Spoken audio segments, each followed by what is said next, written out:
Hello, I'm David Chaston with 90 at 9, brought to you by interest.co.nz. This week, get everything you need to know in 90 seconds at 9 o'clock, with news ASIC is about to tighten the screws on banks' cross-selling policies.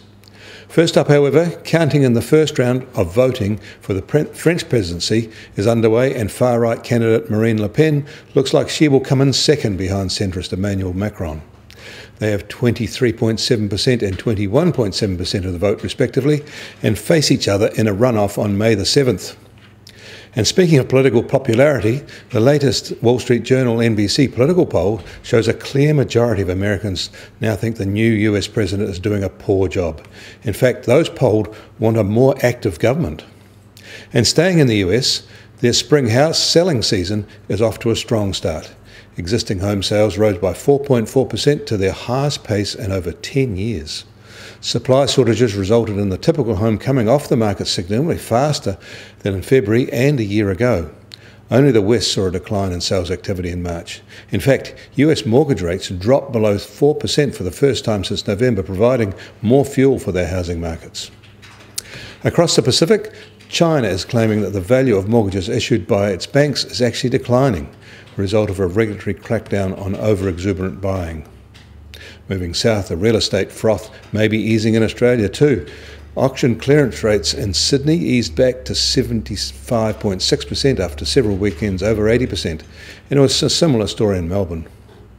The head of ASIC is raising the distinct possibility that banks may have to offer and sell products from its rivals. Under their drive to ensure customers' interests are placed first, he says he will use his powers to police competition, and product intervention could be used to ensure banks only sell products that are in the best interest of their customers, which might not necessarily be their own. In the trade arena, the IMF and the World Bank have dropped their pledge to fight trade protectionism from their closing note in their spring meetings. The IMF statement said members would work together to reduce global trade and current account imbalances through appropriate policies. Meanwhile, Japan has picked up the ball and is advancing the idea that the TPP could be revived without the US. It has also rejected the idea that the US would get better trade terms from it outside the TPP than within it. In New York, the US Treasury 10-year yield is back up today and is now at 2.25%. Oil prices are dropping and now just over $49.50 for the US benchmark, while the Brent benchmark is now just over $51.50 a barrel. The gold price is higher, however, up $7 and now at $1,285 an ounce.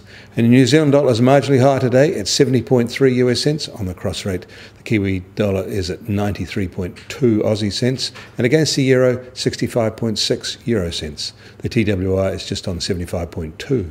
I'm David Chaston. That was 90 at 9, brought to you by interest.co.nz.